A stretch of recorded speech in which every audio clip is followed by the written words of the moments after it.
Cinta akan mengalahkan segala-galanya.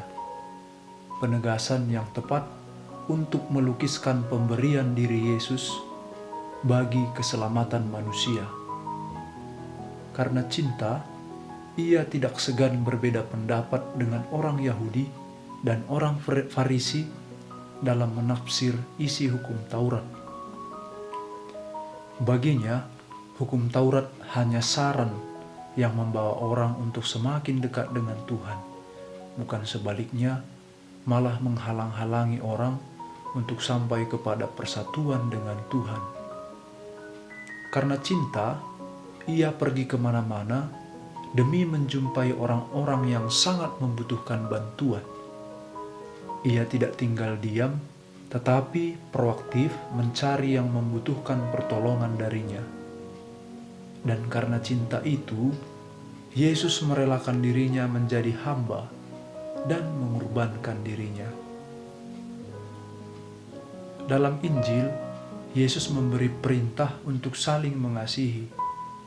Tuhan lebih dahulu telah mengasihi kita, setiap orang yang hidup dalam kasih Allah. Berarti meyakini dan mensyukuri kasih Allah yang telah kita terima dan alami. Seturut dengan itu, kita juga dituntut untuk meneladani kasih Allah tersebut dengan mengasihi sesama. Melakukan kasih memang tidaklah semudah mengatakan dan seindah mengungkapkannya. Namun kasih membutuhkan hati yang tulus dan menuntut pengorbanan yang bukan segampang membalikkan telapak tangan. Yesus mengajarkan kasih yang sesungguhnya, yaitu kasih sejati. Kasih sejati adalah kasih yang tak bersyarat. Kasih sejati adalah sifat inti Allah, karena Allah adalah kasih.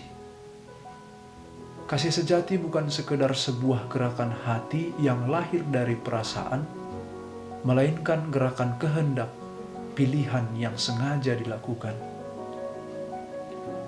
Kasih yang berhubungan dengan ketaatan dan komitmen, dan tidak selalu dengan perasaan dan emosi. Mengasihi seseorang adalah menaati Tuhan dan perintahnya demi kebaikan orang lain, mengupayakan berkat dan keuntungan orang lain untuk jangka panjang. Sikap seperti inilah yang semestinya dimiliki setiap orang yang percaya kepada Yesus Kristus.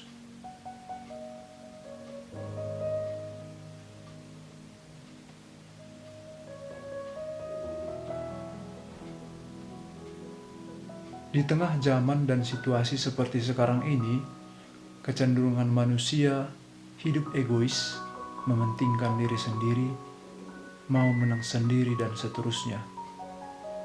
Melalui media massa ataupun media sosial, hampir di setiap tayangan dan berita menyoroti tentang korupsi, tindak kekerasan, pembunuhan, ketidakadilan, dan sebagainya. Dari situ kita melihat bahwa kebanyakan orang kini kehilangan hati nurani untuk berbuat baik.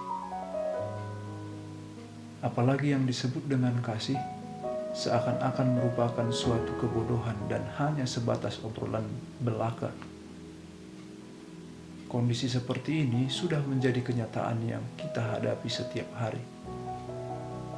Bagaimanakah kasih itu dapat kita wujudkan? Sadar atau tidak sadar, setuju atau tidak setuju, Yesus memerintahkan kita untuk mengasihi dan tinggal di dalamnya.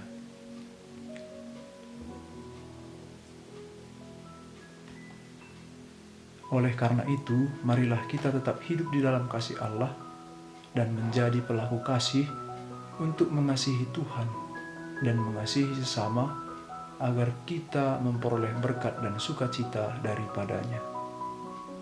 Amin.